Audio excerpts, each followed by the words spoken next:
طه ما أنزلنا عليك القرآن لتشقى إلا تذكرة لمن يخشى تنزيلا ممن.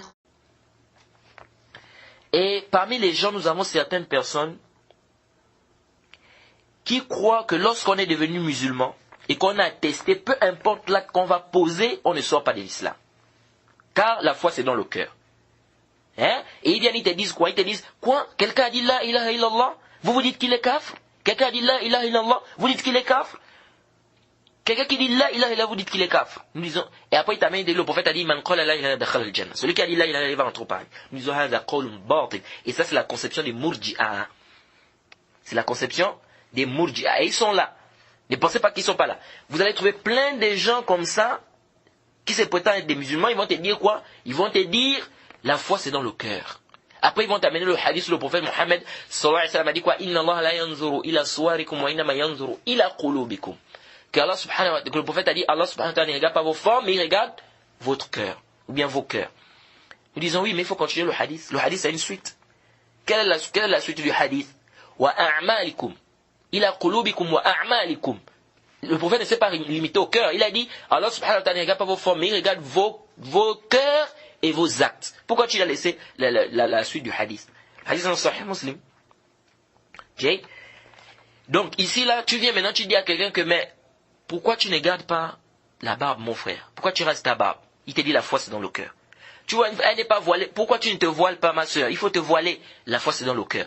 Donc quelqu'un, il peut même boire le vin, il peut voler, il peut faire ceci, la foi c'est dans le cœur. Hein? Beaucoup de musulmans, vous allez voir plein de musulmans, ils vont te répéter ces paroles-là.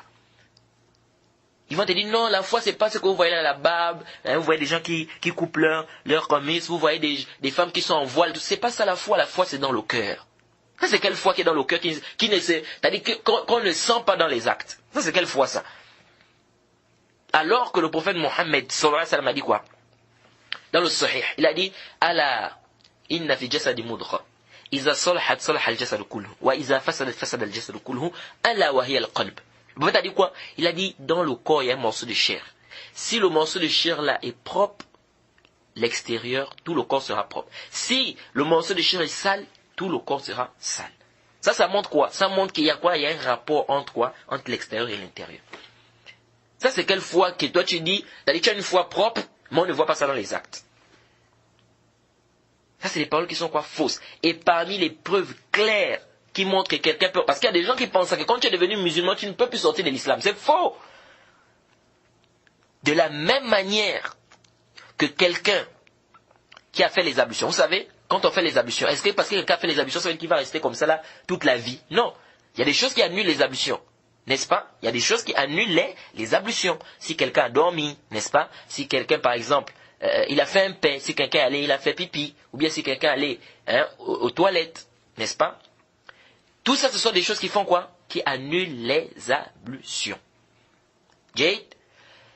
Alors, c'est la même chose avec la foi. La foi, il y a des choses, si tu poses ça, ça annule ta foi, ça annule ton la ilaha illallah. Jade? Ça annule ton la ilaha illallah.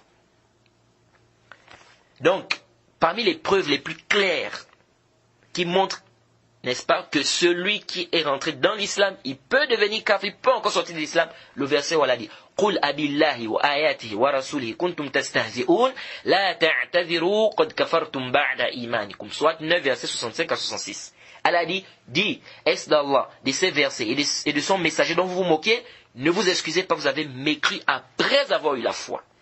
Elle a dit, vous avez mécru après avoir eu la foi. Donc ça veut dire qu'on peut devenir kafir. Après quoi? Après avoir eu la foi. Ça c'est plus que clair. Et encore, elle a dit dans la sourate 9, verset 74, يَحْلِفُونَ بِاللَّهِ مَا قَالُوا وَلَقَدْ قَالُوا كَلِمَةَ الْكُفْرِ وَكَفَرُوا بَعْدَ إِسْلَامِهِمْ.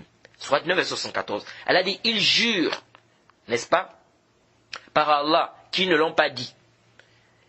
Pourtant, ils ont dit une parole du kufr, une parole de mécréance. Ils ont mécru après s'être islamisés, c'est-à-dire après leur islam.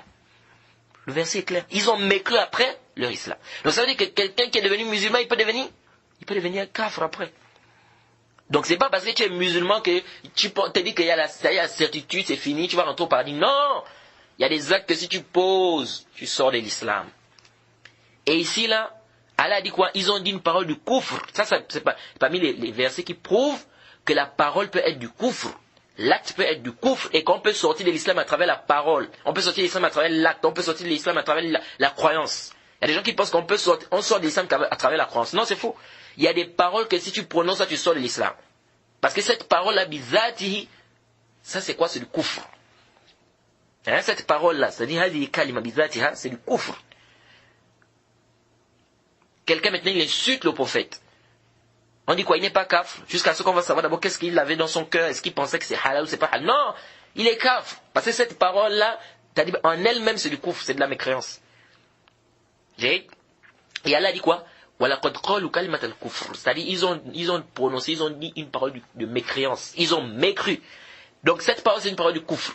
Et ça c'est parmi les ayats que Ibn Hazm a pris. Il a fait un rad à ceux-là parmi les gens, les murji'a, qui ont dit non, quand quelqu'un maintenant, ils vont te dire quoi c'est murji'a là. Ils vont te dire, si quelqu'un maintenant prononce une parole du koufr, ils disent en fait ça c'est pas une parole du koufr, mais c'est une preuve de la mécréance qui est au fond de lui. Non, ça c'est une parole du koufr. Ça là c'est une parole du koufr. Quelqu'un piétine le Coran, c'est du koufr. Ça c'est un acte de koufr, la personne est kafir.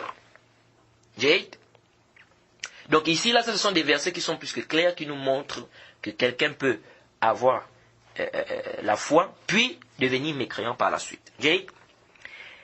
Et prenez garde de cette secte-là qui est quoi? Les Murji'a. C'est une secte. Les Murji'a, c'est une secte.